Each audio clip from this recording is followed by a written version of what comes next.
Vous l'avez déjà ressenti, cette étrange attraction dans ta poitrine quand elle te regarde, le rythme cardiaque qui s'accélère, la sueur dans votre palmier, la certitude irrationnelle que ce moment, cette femme, signifie tout. Mais que diriez-vous si je vous disais que c'est passe réel? Et si le désir ardence qui vous consume en sa présence n'est pas attraction, mais manipulation, pas du genre caricatural, pas de mensonge, murmuré à ton oreille, pas un mal plan qu'elle a griffonné dans son journal. Non, c'est plus profond, plus subtil, plus primitif. Voici les astuces psychologiques qu'ils, femmes, utilisent consciemment ou inconsciemment pour plier. Les hommes, des ruses qui ne se tissent pas en mots, mais dans les regards, dans les silences, dans la manière leur simple présence infecte votre système nerveux système. Et la vérité la plus brutale, vous, je ne m'en suis même pas rendu compte. Carl Jung a dit un jour, jusqu'à ce que vous fassiez l'inconscient conscient, il dirigera ta vie, et tu l'appelleras le destin. C'est exactement ce qui se passe lorsqu'un homme se retrouve esclave du désir. Il croit que c'est l'amour ou le destin ou chimie. Mais sous tout cela, caché dans les ombres de sa psyché, quelqu'un d'autre tire les ficelles. Pensez-y, combien d'hommes connaissez-vous qui ont des années perdues de leur vie à courir après une femme qui ne s'en est jamais souciée? Combien de frères ont-on versé leur âme, leur argent, leur temps, pour être ensuite jetés comme poubelle? Et pourtant, ils la défendent. Ils s'excusaient là. Ils disent des choses comme « mais elle est différente ». Tu ne comprends pas, elle est spéciale. Spéciale? Non, elle est simplement savait quelle ficelle tirer. Vous êtes sur le point pour voir ce que la plupart des hommes feront des vies entières aveugles. Les 5 astuces psychologiques que les femmes utilisent pour capter l'attention, la dévotion et la dévotion des hommes ressources. Des astuces ancrées dans l'évolution, l'instinct, aiguisées par la culture, et renforcées par vos propres angles morts. Et avant d'imaginer cela comme quelque chose, comprenez-le bien. Beaucoup de femmes, je ne sais même pas qu'ils le font. Comme une araignée ne pense pas à tisser une toile, c'est comme ça. Mais à la volée pris dans la soie, la différence peu importe. Ces astuces fonctionnent, et à moins que vous ne les reconnaissiez, vous restez une proie. La première étape est donc sensibilisation.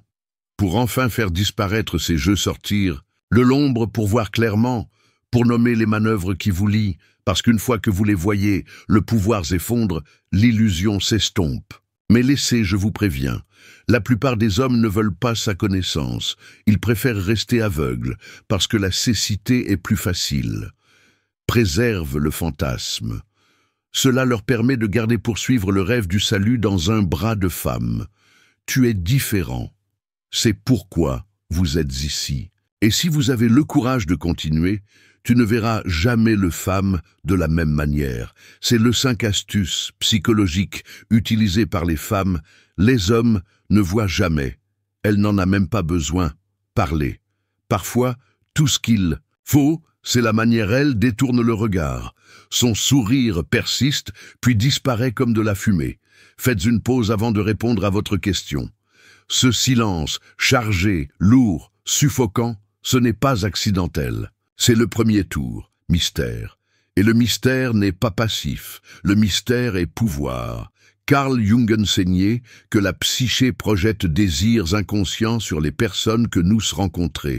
En termes simples, on ne voit pas elle. Vous voyez, un reflet de vous-même fin, la tienne. Ta propre fin, enterrée image féminine. C'est pourquoi elle se sent différente. C'est pourquoi elle se sent spéciale. Non pas à cause de qui elle est, mais parce que ce que ton inconscient peint sur elle visage. Mais voici la partie dévastatrice. Elle le sait, peut-être pas consciemment, peut-être pas avec des mots. Mais les femmes comprennent intuitivement le champ magnétique force du mystère. Ils vous permettent de remplir le blanc. Ils vous permettent de projeter. Et dans cette projection, tu construis la cage toi-même. Pensez-y comme ça. C'est une toile, vierge. Et toi, désespéré de sens, désespéré de beauté, désespéré pour le salut, commencez à peindre avec votre être propre fantasme. C'est toi qui donnais cette qualité divine, qui l'imagine comme une déesse, une guérisseuse, une sauveuse. Elle n'a pas besoin de le prouver. Elle ne le fait pas, il faut la gagner.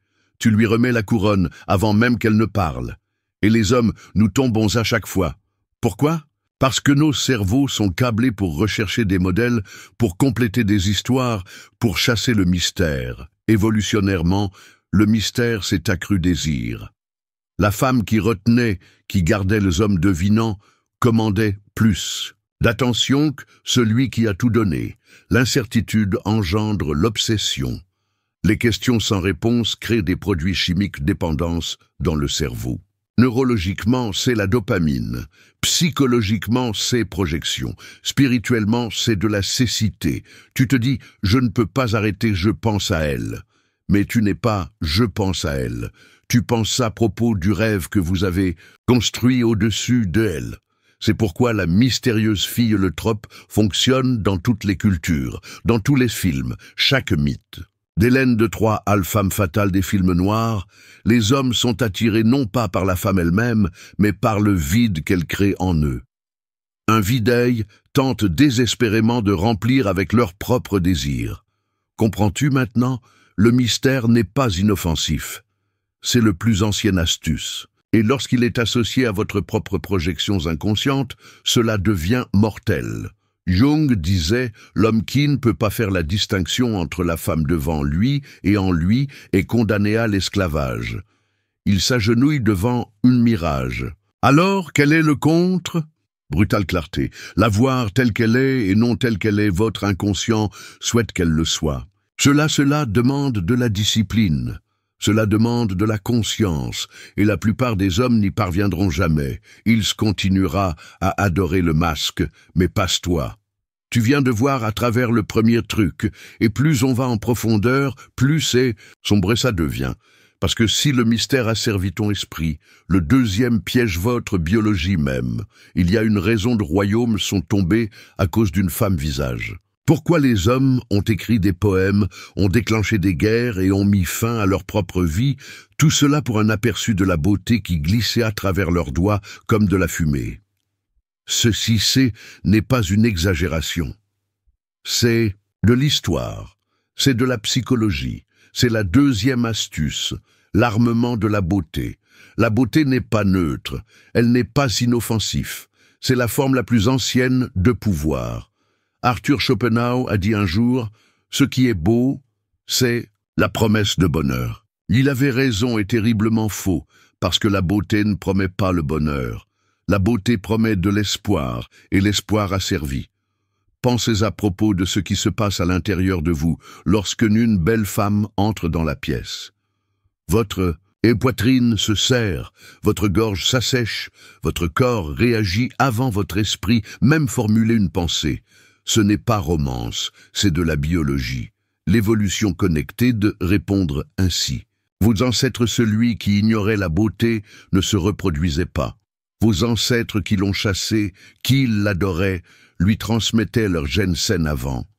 Et donc vous voilà portant leur malédiction. Mais la beauté seule ne suffit pas assez. Une femme n'a pas seulement beauté, elle sait comment la manier. La façon dont elle s'habille, la façon dont elle incline sa tête, la pose calculée avant qu'elle croise votre regard. Ce ne sont pas des hasards.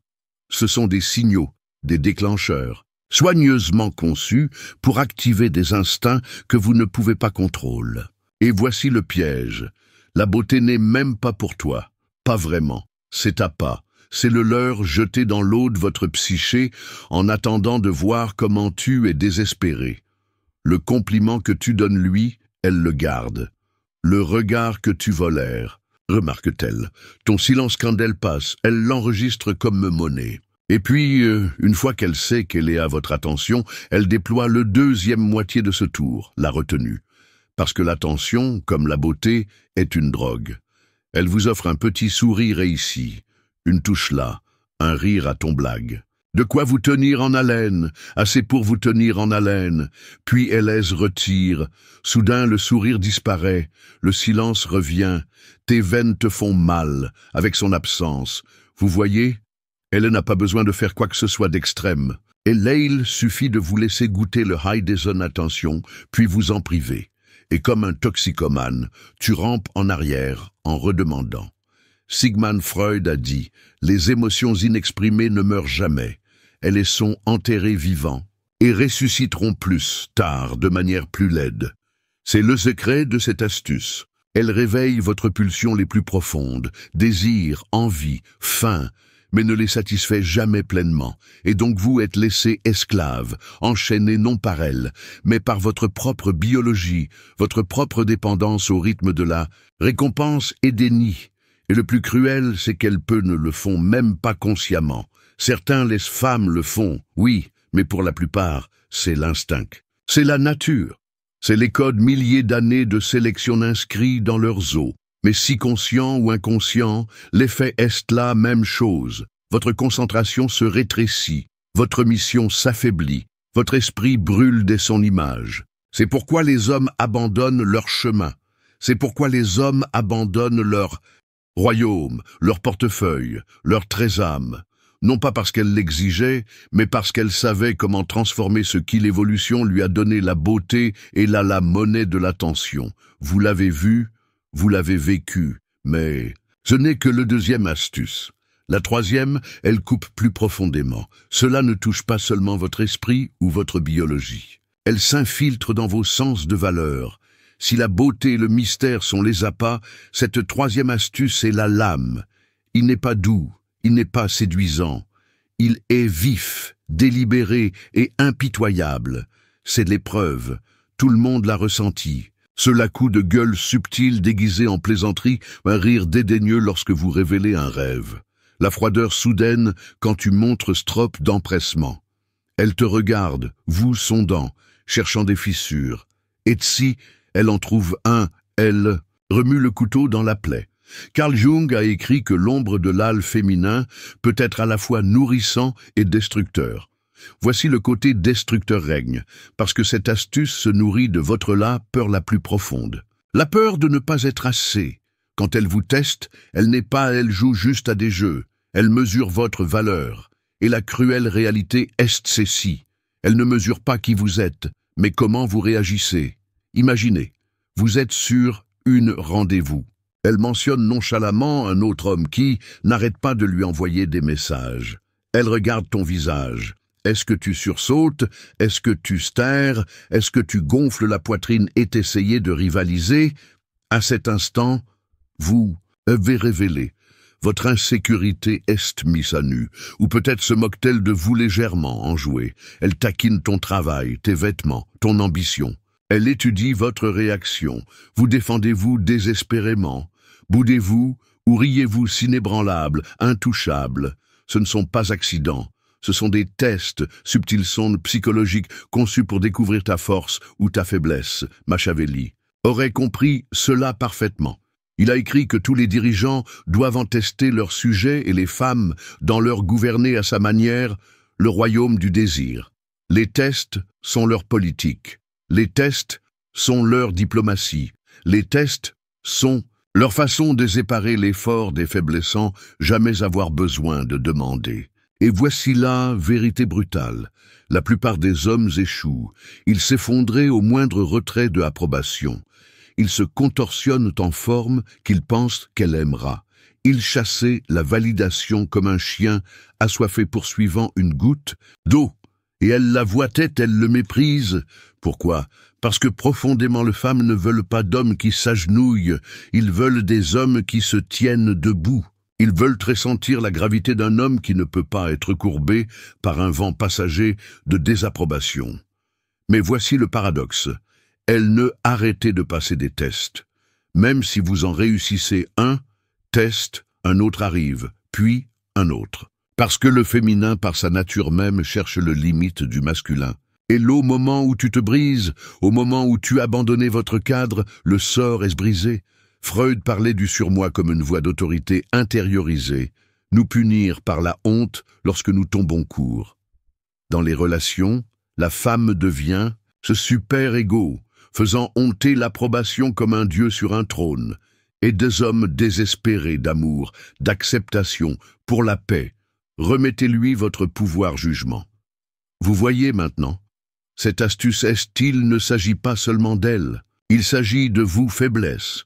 vos blessures non cicatrisées, votre soif d'approbation.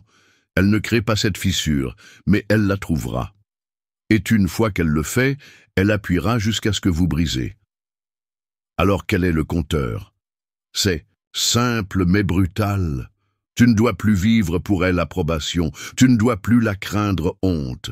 Ta valeur ne peut pas venir d'elle réaction, son regard, ses tests. Il faut vienne de toi, de ta mission, de la force de ton être. Sinon, tu échoueras à chaque fois, et elle le fera, je ne te respecterai jamais.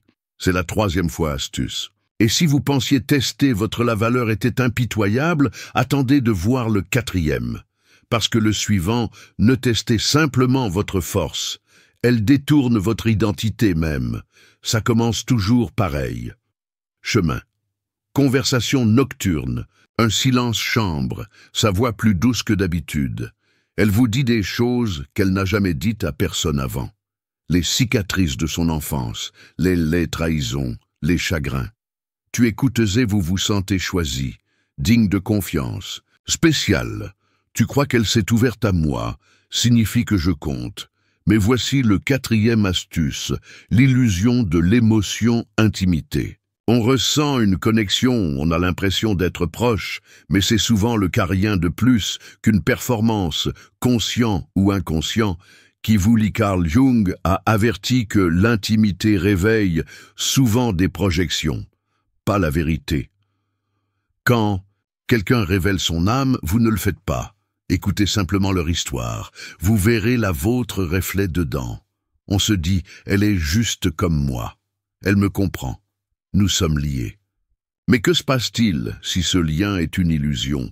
Et si c'était juste un appât, un piège plus profond? Les femmes maîtrisent l'art de tisser la vulnérabilité dans séduction. Une confession opportune n'est pas « je partage juste ». C'est un test, c'est une accroche, c'est une façon de vous rapprocher. Quand elle se penche, les yeux vitreux, sans cesse larmes, vous ne voyez pas seulement sa douleur. Vous se sentir obligé de la protéger, de la guérir elle, pour la réparer. Et à cet instant, vous entrez dans le rôle qu'elle a écrit pour toi. Le sauveur, le secouriste, l'homme qui lui donnera enfin la sécurité, personne d'autre n'aurait pu le faire. Mais voici la brutalité réalité. Sa vulnérabilité est souvent sélective et stratégique. Elle révèle juste assez pour attirer votre empathie, mais jamais assez pour vraiment s'exposer. Elle vous donne l'apparence de l'intimité tout, en gardant les murs intacts. Et le plus vous donnez en réponse, plus vous révélez vos propres peurs, vos propres doutes, vos propres blessures, plus profondes son crochet.